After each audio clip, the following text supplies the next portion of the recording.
Légalisation du cannabis, quand les profits partent en fumée. 4 années après la légalisation du cannabis au Canada, la bulle a de toute évidence éclaté pour bon nombre d'investisseurs. Les grands producteurs de cannabis voient rouge 4 ans après la légalisation de la substance à des fins récréatives. Déficitaires, ils en arrachent plus que jamais et leurs actions sont en déroute à la bourse de Toronto. Si l'euphorie n'a pas été au rendez-vous pour les investisseurs, le portrait est différent pour les provinces ainsi que pour les consommateurs. Un article de Julien Arsenault, La Presse, publié à 5 heures le 17 octobre 2022. On a surestimé la demande, explique le chef déplacement chez Triacima, André Chabot. La légalisation était pour le Canada, mais certains prévoyaient déjà que les entreprises allaient signer des contrats de vente aux États-Unis et un peu partout. Rien de cela ne s'est produit. Licenciements massifs, fermeture de sites de production et remaniement d'équipes de direction, les nouvelles ont rarement été réjouissantes pour les principaux producteurs de cannabis. L'avenir de Exo, établi à Gatineau, a même été remis en question par son propre auditeur il y a 1 an en raison de la précarité de sa situation financière. Pour les investisseurs qui ont conservé leur action, le portrait n'est guère réjouissant. Un investissement de 100 $ réalisé dans Canopy Grow le 17 octobre 2018, jour de la légalisation du cannabis, ne vaut plus que 5,16 $. Il ne reste que des miettes avec Exo, 77 cents, et Aurora Cannabis, 93 cents, pour le même investissement dans chacune de ces entreprises. Un rendement sans euphorie.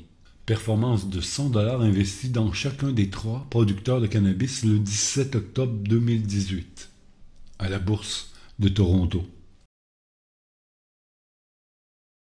L'infographie, la presse. Parallèlement aux attentes erronées, la fragmentation du marché, le nombre élevé d'acteurs et les pressions à la baisse sur les prix du gramme de cannabis expliquent en grande partie les difficultés de l'industrie selon M. Chabot. C'est une course à la réduction des coûts, dit-il. Les gagnants seront ceux qui vont réussir. Il y a des économies d'échelle à faire et la consolidation n'est pas terminée. On est plus près du creux que du sommet, mais on n'a pas encore touché le creux. Trop d'acteurs.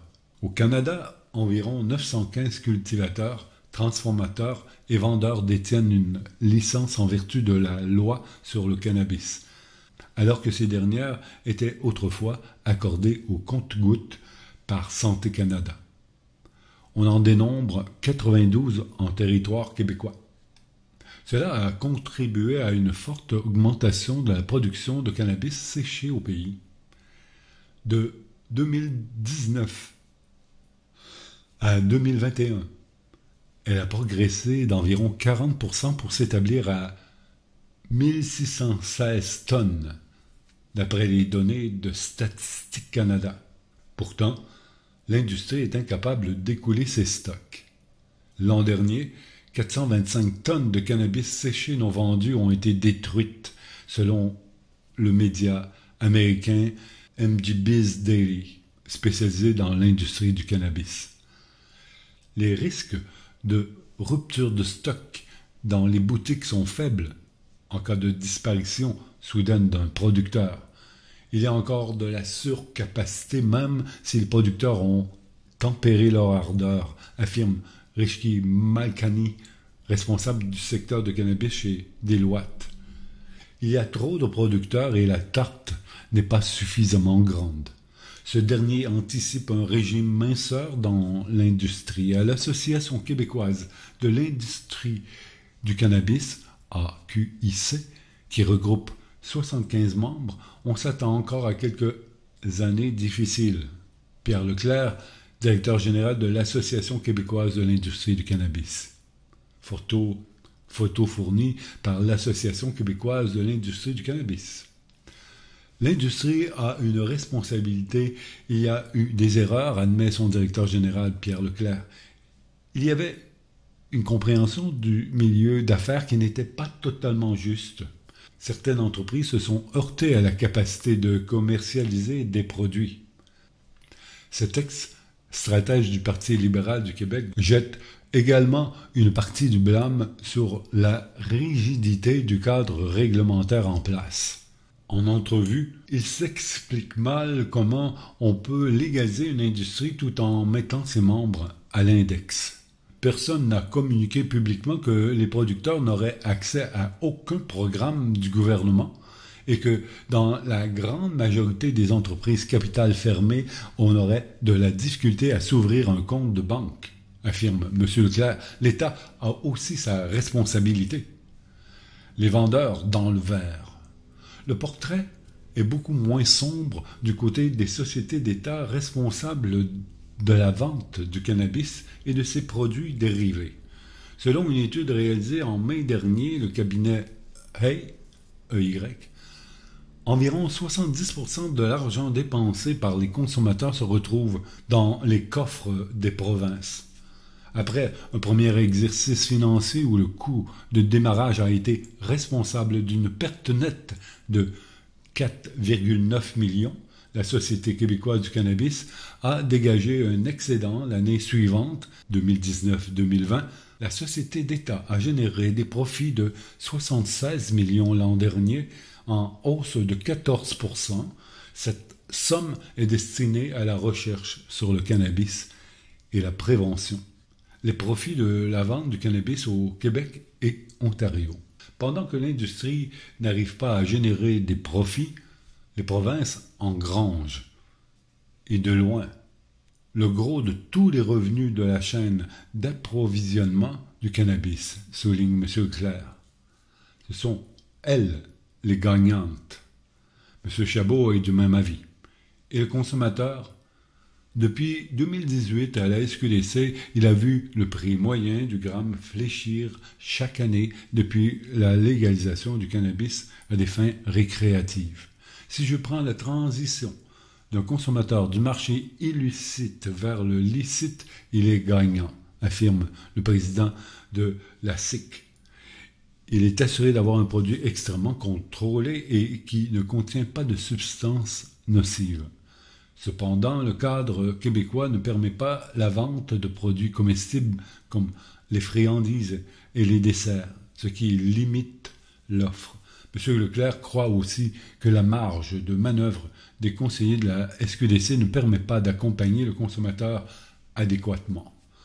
En rétrospective, le bilan des 4 dernières années est mitigé selon M. Malkani, qui chiffre à 5 milliards le marché de la vente au détail à l'échelle mondiale. Connaissez-vous des industries qui peuvent faire cela, demande l'expert de Deloitte. Il y a beaucoup d'éléments positifs quand même. Selon M. Malkani, il existe un marché illicite oscillant entre 2 et 3 milliards qui peut être converti. Pour le marché légal, il y a donc encore place à la croissance, croit-il. 544 millions, c'est là la somme que la SQDC estime avoir retournée en taxes. 544 millions. C'est la somme que la SQDC estime avoir retournée en taxes à la consommation et droits d'assises dans les coffres de l'État québécois depuis sa création. Source rapport annuel de la SQDC. La légalisation du cannabis récréatif n'a pas été une manne pour l'industrie. À la bourse de Toronto, les grands producteurs en arrachent et sont toujours dans le rouge. Le statu quo n'est pas une option. La Société québécoise du cannabis, SQDC, est désormais bien implantée dans le paysage québécois.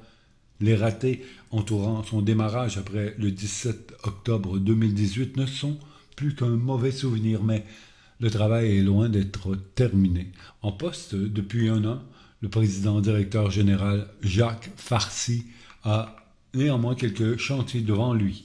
Le gestionnaire fait le point avec la presse sur ce qui attend la société d'État. Pensez à la phase 2. Avec son réseau de 90 succursales, la SQDC s'approche de son objectif de 98 points de vente. Selon M. Farcy, cette empreinte sera suffisante pour continuer à ravir les consommateurs du marché noir. Le patron de la société d'État doit cependant penser aux 3 à 4 prochaines années. Cela va se traduire dans un plan stratégique qui sera rendu public en février ou en mars, dit M. Farcy. Nous sommes fiers de ce qui a été accompli dans les 4 dernières années, mais une chose est claire, le statu quo n'est pas une option. Sans ouvrir son jeu, ce dernier a souligné que la SQDC se penchait par exemple sur certains projets en matière d'accessibilité. On teste la livraison en 90 minutes dans les grands centres, ce qui pourrait être déployé à plus grande échelle si les essais sont concluants. Convaincre les consommateurs de revenir. Il y a environ 1 million de clients qui ont migré vers la SQDC depuis la légalisation du cannabis à des fins récréatives. S'il s'en réjouit, M. Farcy souligne que ces consommateurs ne sont pas forcément exclusifs et qu'ils peuvent, à l'occasion, retourner vers le marché noir. On doit s'assurer que les clients nous choisissent. Ça se fera avec l'accompagnement, le choix des produits, la simplicité et le rapport qualité-prix. Il nous raconte, dans un simple exercice, que le prix du cannabis à la SQDC, le prix moyen du gramme, pour la première année, était de 7,76 $. Après 7,64 $, 6,74 $ et on est rendu à un prix moyen de 6,31 $ pour l'exercice 2021-2022. Comment y arriver avec un prix moyen du gramme comparable à ce que l'on trouve dans le marché noir ainsi qu'avec un effort d'information auprès de la clientèle? Le président de la SQDC estime que les consommateurs ignorent que certaines catégories, comme les produits comestibles et le hashish, sont offertes dans les succursales. Dans nos succursales, vous avez beaucoup de produits affichés au mur, mais vous n'avez pas forcément une information qui vous explique exactement quelles sont les catégories que nous vendons. Les relations de travail. Les relations ont été houleuses entre l'employeur et les syndicats qui représentent les employés de la SQDC. La grève des membres de la Fédération des employés des services publics affiliés à la CSN a été réglée. Un autre débrayage qui touche 22 boutiques se poursuit depuis environ 5 mois. Ces travailleurs sont représentés par le syndicat canadien de la fonction publique affilié à la FTQ. Prudent, M. Farcy s'est limité à dire qu'il faisait confiance à la table des négociations pour dénouer l'impasse. Mais ces conflits de travail suggèrent-ils que le climat de travail est mauvais à la SQDC? On a promu l'an dernier plus de 100 personnes, répond M. Farcy. C'est une belle organisation dans laquelle travailler. Je veux être certain que le message se rende. Lorsque l'on ouvre une succursale, on reçoit énormément de candidatures. Les relations avec des fournisseurs. Malgré les problèmes financiers de plusieurs producteurs, la SQDC ne s'inquiète pas d'éventuels problèmes d'approvisionnement en raison d'une capacité excédentaire sur le marché. La société d'État fait affaire avec 32 fournisseurs. Ces façons de faire ont changé dans la dernière année. En démarrage, la SQDC souhaitait sécuriser des volumes auprès de certains producteurs privilégiés. Ce n'est plus le cas. Nous sommes passés d'une logique de gestion de fournisseurs à une gestion par catégorie de produits, explique M. Farcy. Aujourd'hui, on exprime nos besoins sur des catégories. On communique l'information à l'ensemble de l'industrie et c'est elle qui répond à nos besoins, peu importe le fournisseur. Nous sommes à un stade de notre croissance où c'était le bon moment pour évoluer. Les changements se sont déployés progressivement puisque l'industrie a besoin de temps pour se préparer, affirme le dirigeant de la SQDC. 58,5% du marché noir que la SQDC estime avoir capté depuis sa création. Source, rapport annuel de la SQDC.